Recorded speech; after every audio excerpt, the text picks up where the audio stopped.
Story Shiva. Presentation Fasna Fasal. Editing Fazaluddin VI. പുനർവിവാഹം. അതോടെ കല്യാണിയുടെ ഉള്ളിൽ സാവിത്രിയോടുള്ള ദേഷ്യം നുരഞ്ഞു പൊന്തി. സാവിത്രിയമ്മേ! കല്യാണി ദേഷ്യത്തോടെ വിളിച്ചു. സാവിത്രി അവളെ പുച്ഛത്തോടെ നോക്കി. നിങ്ങളെന്ത് വർത്താനായി പറയുന്നത്? നിങ്ങളെ രക്ഷിക്കാൻ വന്നാണോ ഇപ്പോൾ കുറ്റം? ഒന്നോർത്തോ, ഒരാവശ്യം വന്നപ്പോൾ ഓടിവരാൻ ഞങ്ങളെ ഉണ്ടായിരുന്നുള്ളൂ, കാർത്തി ദേഷ്യത്തിൽ പറഞ്ഞു. അതുകൊണ്ട് നിങ്ങളെ ഞാൻ എൻ്റെ തലയിൽ വെച്ചുകൊണ്ട് കിടക്കണോ? നിന്നെയൊന്നും ഇവിടെ ആരും സഹായത്തിന് വിളിച്ചില്ലല്ലോ, സാവിത്രി കാർത്തിയുടെ നേരെ ചൂടായിക്കൊണ്ട് പറഞ്ഞു. കേട്ടപ്പാടെ അവരുടെ തലമണ്ട അടിച്ച് പൊട്ടിക്കാനാണ് കാർത്തിക്ക് തോന്നിയത്. കോപ്പ്, ഇനി നിങ്ങളൊക്കെ ഇവിടെ കിടന്ന് ചത്താക്കൂടെ ഞങ്ങൾ ആരും തിരിഞ്ഞു നോക്കില്ല, പോരെ നന്ദിയില്ലാത്ത വർഗങ്ങൾ. കാർത്തിയോ അത്രയും പറഞ്ഞുകൊണ്ട് മീനാക്ഷിയമ്മയുടെ നേർക്ക് നോക്കി. അമ്മേ വാ, നമുക്ക് പോവാം. കാർത്തി മീനാക്ഷിയുടെ കയ്യും പിടിച്ച് പുറത്തേക്ക് നടന്നു. ശ്രീധരൻ പതിയെ എഴുന്നേറ്റ് നിന്നു. രാജേഷും അപ്പോഴേക്കും നിലത്ത് നിന്ന് എഴുന്നേറ്റ് വന്നിരുന്നു.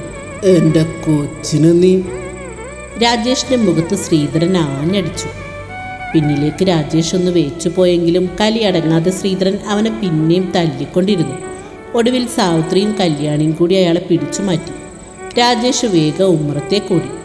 ആട് കിടന്നിടത്ത് പൂട പോലും ഇല്ല എന്ന് പറയും പോലെ ജോഷിയും സുധിയും മുറ്റത്തും റോഡിലും ഒന്നും കാണാനില്ല. തന്നെ ഒറ്റക്കാക്കിയവർ അവരുടെ തടി തപ്പിപ്പോയെന്ന് ഉമ്മറത്തെത്തിയ പാടെ തന്നെ രാജേഷിന് മനസ്സിലായി. പതിയെ മുറ്റത്തേക്ക് ഇറങ്ങാൻ റോഡിലേക്ക് നടന്നു. അവന് വെറുതെ വിടരുതച്ചാ, നമുക്ക് കേസ് കൊടുക്കണം. കല്യാണി ശ്രീധരനെ നോക്കി. കേസൊന്നും കൊടുക്കണ്ട, അത് പിന്നെ പ്രശ്നമാവും. ഒന്നാമത് കല്യാണം ഉറപ്പിച്ച കുട്ടിയാ നീ. ഇത് കേസായിട്ട് നാട്ടുകാരറിഞ്ഞാൽ പലതും പറയും. അതാ ചെറുക്കൻ്റെയും വീട്ടുകാരുടെയും ചെവിയിലെങ്ങാനും എത്തിയ അതോടെ കല്യാണവും മുടങ്ങും. അതുകൊണ്ടിപ്പോൾ ഇവിടെ നടന്നത് തൽക്കാലം മറക്കാം. ഇന്നിവിടെ ഒന്നും സംഭവിച്ചിട്ടില്ല എന്ന് വിചാരിച്ചാൽ മതി. കേസുമായി പോയ ഈ സംഭവം പുറത്തിറങ്ങിയ രാജേഷ് എന്തൊക്കെ പറഞ്ഞുണ്ടാക്കുമെന്ന് അറിയാൻ പാടില്ല. അവൻ പറയുന്നത് വിശ്വസിക്കാനും ചിലപ്പോൾ ആളുകളുണ്ടായിരുന്നു വരും. തൻ്റെ മകൾക്ക് അതിൻ്റെ പേരിലൊരു പേരുദോഷം വീണുപോയാൽ പിന്നെ ഈ കല്യാണം നടക്കില്ല എന്ന് മാത്രമല്ല, പിന്നീട് നല്ലൊരു ആലോചന പോലും വരില്ല. ശ്രീധരൻ ഓർത്തു. അച്ഛൻ എന്ത് ആലോചിക്കുന്നത്? നമുക്ക് കേസ് കൊടുക്കാച്ചാ, കല്യാണി വീണ്ടും പറഞ്ഞു. വേണ്ട മോളെ, സാവിത്രി പറയുന്നത് പോലെ നമുക്കിതങ്ങ് മറക്കാം. ഇങ്ങനെയൊന്നും നടന്നിട്ടില്ല എന്ന് വിചാരിക്കാം. അപ്പോൾ അവന് വെറുതെ വിടണമെന്നാണ് അച്ഛൻ പറയുന്നത്? ദേഷ്യം കൊണ്ട് കല്യാണിയുടെ അധരങ്ങൾ വിറവുണ്ട്.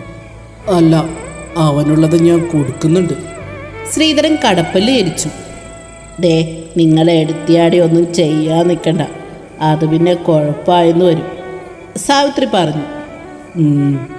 ശ്രീധരൻ ഒന്ന് ഇരുത്തി മൂളിയതേ ഉള്ളൂ. മൂള് പോയി കിടന്നു. ശ്രീധരൻ കല്യാണിയുടെ കവിളത്ത് തലോടിക്കൊണ്ട് പറഞ്ഞു. കല്യാണിക്കാണെങ്കിൽ ദേഷ്യവും സങ്കടവും എല്ലാം കൂടി കലർന്നൊരവസ്ഥയായിരുന്നു.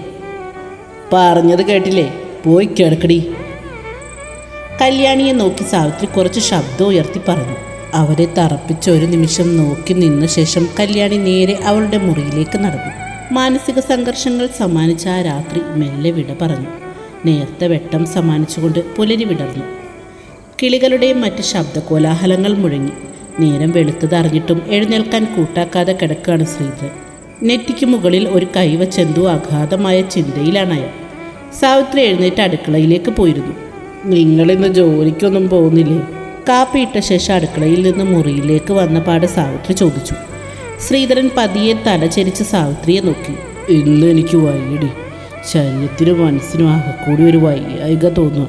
തീരെ പതിഞ്ഞ സ്വരത്തിലായിരുന്നു ശ്രീധരൻ്റെ മറുപടി. നേരം വെളുക്കും വരെ ഒരു പോള കണ്ണടച്ചിട്ടില്ലായിരുന്നു അയാൾ. രാത്രി നടന്ന സംഭവങ്ങളും മകളുടെ ഭാവിയും എല്ലാം ഓർത്തു കിടന്നപ്പോൾ അയാൾക്ക് ഉറക്കം വന്നില്ല എന്ന് പറയുന്നതാവും ശരി. പിന്നെ എന്തു വയ്യായിക? നിങ്ങളിങ്ങനെ ചടഞ്ഞുകൂടി കിടക്കാതെ ജോലിക്ക് പോകാൻ നോക്ക്.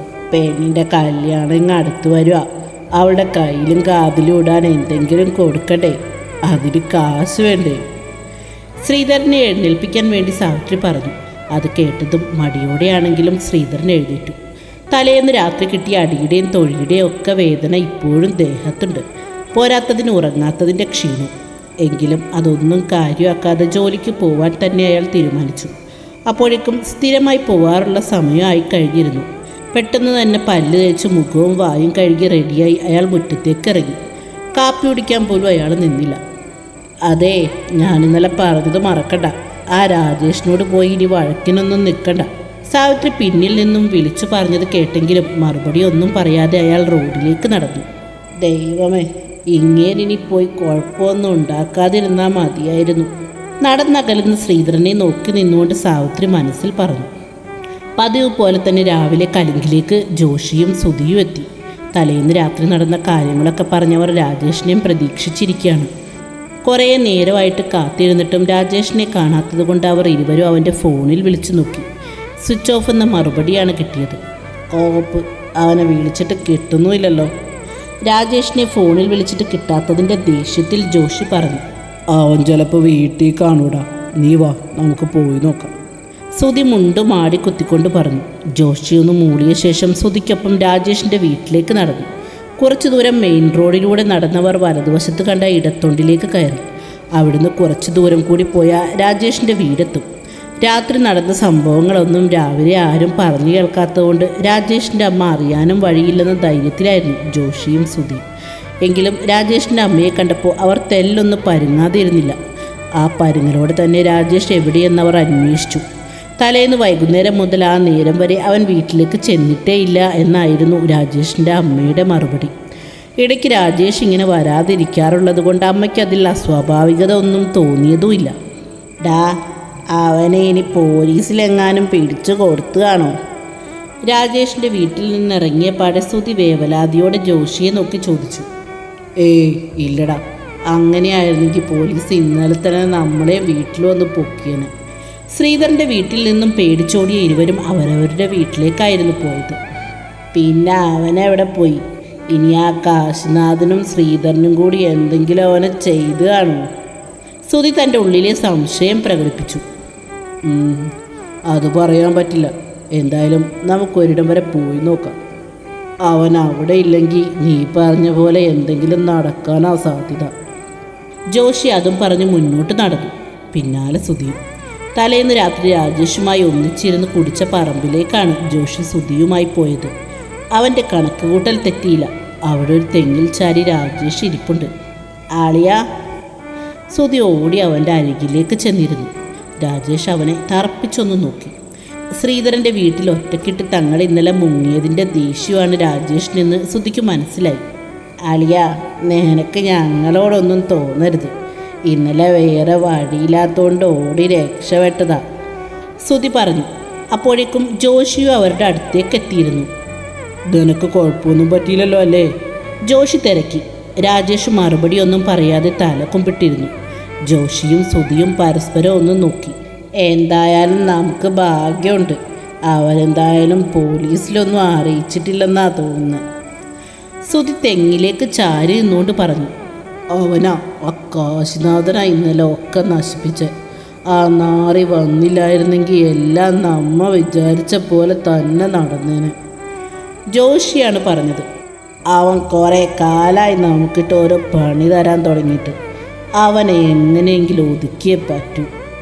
സുധി പറഞ്ഞത് കേട്ട് രാജേഷ് ദേഷ്യത്തോടെ കടപ്പല്ല് ഞെരിച്ചു. അവനുള്ള പണി ഞാൻ കൊടുക്കുന്നുണ്ട്. രാജേഷ് അവിടെ നിന്ന് എഴുന്നേറ്റുകൊണ്ട് പറഞ്ഞു. നീ എന്താടാ ചെയ്യാൻ പോകുന്നത്?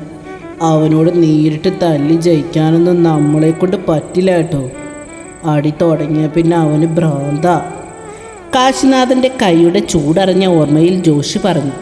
ഡാ, നേരിട്ട് തല്ലി ജയിക്കാൻ പറ്റുന്നില്ലെങ്കിൽ പിന്നെ ഒരു വഴിയേ ഉള്ളൂ, ചതിച്ച് വീഴ്ത്തുക. രാജേഷ് എന്തോ പദ്ധതി മനസ്സിൽ കണ്ടുകൊണ്ട് ചിരിയോടെ പറഞ്ഞു. ചതിച്ച് വീഴ്ത്താനോ? എങ്ങനെ? സുധി ആകാംക്ഷയോടെ തിരക്കി. രാജേഷ് മറുപടി പറയാതെ അവനെ നോക്കി പുഞ്ചിരിക്കുക മാത്രം ചെയ്തു. പിന്നെ പതിയെ അവൻ്റെ മുഖഭാവം മാറുന്നതും കണ്ണിൽ കാശിനാഥനോടുള്ള പക എരിയുന്നതും കാണാമായിരുന്നു. കാശിനാഥനെ ഓർത്ത് കിടന്നിരുന്ന കല്യാണി വെളുപ്പിനെ എപ്പോഴോ ആണോന്ന് മയങ്ങിയത്. സാവിത്രി വാതിലിൽ ചെന്ന് തട്ടി വിളിച്ചപ്പോഴാണ് പിന്നെ അവൾ ഉണർന്നത്. തലേന്ന് പകൽ മുതൽ ആ നേരം വരെ ഒന്നും കഴിക്കാത്തതിൻ്റെ ക്ഷീണം അവളുടെ ശരീരത്തെ തെല്ലൊന്ന് തളർത്തി. പോരാത്തതിന് ഭിത്തിയിൽ തല ചെന്നിടിച്ചത് കൊണ്ടാവും നല്ല തലവേദന എടുക്കുന്നുണ്ട്. ഒരു കാപ്പി കുടിച്ചാൽ അത് മാറുമായിരിക്കും, ക്ഷീണവും പൊയ്ക്കോളും. കല്യാണി പതിയെ കട്ടിലിൽ നിന്ന് എഴുന്നേറ്റു. അപ്പോഴാണ് ഫോൺ റിങ് ചെയ്തത്. ഫോൺ എടുത്തു നോക്കി. രാഖിയാണ്. കോൾ അറ്റൻഡ് ചെയ്ത് അവളോട് അല്പം നേരം സംസാരിച്ച ശേഷം കോൾ കട്ടാക്കി. പിന്നെ നേരെ കതക് തുറന്ന് പുറത്തേക്ക് ഇറങ്ങി നേരെ അടുക്കളയിലേക്ക് നടന്നു. അവിടുന്ന് ബ്രഷും പേസ്റ്റും എടുത്ത് മുറ്റത്തേക്ക് ഇറങ്ങി. പല്ല് തേക്കുന്നതിനിടയിൽ കാശിനാഥൻ്റെ വീട്ടിലേക്ക് അവളൊന്ന് പാളി നോക്കി. വെളിയിൽ ആരും കണ്ടില്ല. അടുക്കള വാതിൽ തുറന്നു കിടപ്പുണ്ട്. അവിടേക്ക് നോക്കി നിൽക്കുകയാണ്. കോഴികൾ പതിവ് പോലെ ബഹളം തുടങ്ങിയത്. പിന്നെ ചെന്ന് കോഴിക്കൂട് തുറന്നു വിട്ടു. ശേഷം വായും മുഖവും കഴുകി അഴയിൽ കിടന്ന തോർത്തുവായി നേരെ ബാത്റൂമിലേക്ക് നടന്നു. കുറച്ച് സമയം കഴിഞ്ഞൊന്ന് ഫ്രഷായി ബാത്റൂമിൽ നിന്നിറങ്ങി അടുക്കളയിലേക്ക് ചെന്നതും സാവിത്രി അടുക്കളയിലേക്ക് വന്നു. ഓ, നീ എഴുന്നേറ്റോ? അതെ, രാവിലെ വല്ലതും വയറ്റിനകത്തേട്ട് പോകണമെങ്കിൽ ഇങ്ങനെ ആടിത്തൂങ്ങി നിൽക്കാതെ എന്തെങ്കിലും ഉണ്ടാക്കാൻ നോക്ക്. സാവിത്രി കല്യാണിയെ നോക്കി പറഞ്ഞുകൊണ്ട് തിരികെ റൂമിലേക്ക് പോയി. ദേഷ്യം വന്നെങ്കിലും കല്യാണി ഒന്നും പറഞ്ഞില്ല. അവൾ ചെന്ന് കാപ്പിക്കലത്തിൻ്റെ അടുപ്പ് മാറ്റി നോക്കി. കാപ്പി ഇരിപ്പുണ്ട്, പക്ഷെ തണുത്തുപോയി. വിറക് കത്തിച്ച് അതൊന്ന് ചൂടാക്കിയെടുത്ത ശേഷം ഒരു ഗ്ലാസ്സിലേക്ക് ഒഴിച്ചു. അല്പം പഞ്ചസാരയിട്ട് കാപ്പി കുടിച്ചുകൊണ്ട് തന്നെ റൂമിലേക്ക് നടന്നു. കട്ടിലിരുന്നുകൊണ്ട് ഫോണെടുത്ത് നെറ്റ് ഓണാക്കി വാട്സപ്പ് ഓപ്പൺ ചെയ്തു. കുറേ അധികം മെസ്സേജ് വന്ന് കിടപ്പുണ്ട്. കോളേജിലെ ഫ്രണ്ട്സിൻ്റെയാണ്. അത് ഓരോന്നും എടുത്ത് വായിച്ച് നോക്കി റിപ്ലൈ കൊടുത്തു. കുറച്ച് നേരം ഫോൺ നോക്കിയപ്പോഴേ കണ്ണ് രണ്ടും വേദനിച്ചു തുടങ്ങി. കാപ്പി കുടിച്ചിട്ടും ക്ഷീണം അങ്ങോട്ട് മാറുന്നില്ല. തലയ്ക്കകത്താണെങ്കിൽ എന്തോ ഒരു ഭാരം പോലെ, ഒപ്പം നല്ല വേദനയുണ്ട്. ഒരു പാരസെറ്റമോൾ എടുത്ത് കഴിച്ചിട്ട് കിടന്നാലോ? ശരിക്കൊന്ന് ഉറങ്ങി എഴുന്നേറ്റാൽ ചിലപ്പോൾ ശരിയാവുമായിരിക്കും. കട്ടിലിൽ നിന്ന് എഴുന്നേറ്റ് കാപ്പി ഗ്ലാസ് മേശപ്പുറത്ത് വെച്ച് മേശപ്പുറത്തിരിക്കുന്ന ബുക്കുകൾ മറ്റും മാറ്റി നോക്കി. കഴിഞ്ഞ ആഴ്ച മേടിച്ച പാരസെറ്റമോൾ അവിടെ എവിടെയോ ആണ് വച്ചത്. അത് തിരയുന്നതിനിടയിലാണ് ഉമ്മറത്തു നിന്നും ആരോ തൻ്റെ പേര് വിളിക്കുന്ന കല്യാണി കേട്ടത്. ശബ്ദം കേട്ടിട്ട് വേലായുധൻ ചേട്ടൻ്റെ ശബ്ദം പോലെ തോന്നുന്നുണ്ട്. വേലായുധേട്ടൻ എന്താ ഈ നേരത്തെ ഇങ്ങോട്ട് വന്നത്? അച്ഛനെ അന്വേഷിച്ചെങ്ങാൻ വന്നാവോ? അച്ഛൻ പക്ഷെ രാവിലെ തന്നെ കൂപ്പിലേക്ക് പോയിരുന്നല്ലോ. അങ്ങനെ ഓരോന്ന് ചിന്തിച്ചുകൊണ്ട് കല്യാണി ഉമ്മറത്തേക്ക് നടന്നു. അപ്പോഴേക്കും സാവിത്രി മുറി വിട്ട് ഉമ്മറത്തേക്കെത്തി. എന്താ വേലായുധ, എന്തു പറ്റി? കണ്ണൊക്കെ നിറഞ്ഞൊഴുകി വെപ്രാളത്തോടെയും കിതപ്പോടെയും നിൽക്കുന്ന വേലായുധനെ കണ്ടുകൊണ്ട് സാവിത്രി ചോദിച്ചു. അത് ശ്രീധരേട്ടൻ. പറയാൻ വന്നത് പൂർത്തിയാക്കാതെ അയാൾ ഉമ്മറത്തേക്ക് വന്ന കല്യാണിയുടെ മുഖത്തേക്ക് നോക്കി. അച്ഛന് എന്താ പറ്റി വേലായുധേട്ടാ? കല്യാണി വെപ്രാളത്തോടെ അയാളുടെ അടുത്തേക്ക് ചെന്നുകൊണ്ട് ചോദിച്ചു. മറുപടി പറയാനാവാതെ വേലായുധൻ്റെ കണ്ണുകൾ നിറഞ്ഞൊഴുകുകയായിരുന്നു. ശ്രീധരേട്ടൻ എന്താ പറ്റിയേ? അത് അവരോട് എങ്ങനെ കാര്യം പറയുമെന്നറിയാതെ വേലായുധൻ നിന്ന് കുഴങ്ങി. പറ വേലായുധേട്ടാ, എൻ്റെ അച്ഛൻ എന്താ പറ്റിയേ? കല്യാണി അയാളുടെ ഷർട്ടിൽ പിടിച്ചുലച്ചു. അച്ഛൻ എന്തോ അപകടം പറ്റിയെന്ന തോന്നലിൽ അവളുടെ ഹൃദയം പിടഞ്ഞു തുടങ്ങിയിരുന്നു. തുടരും.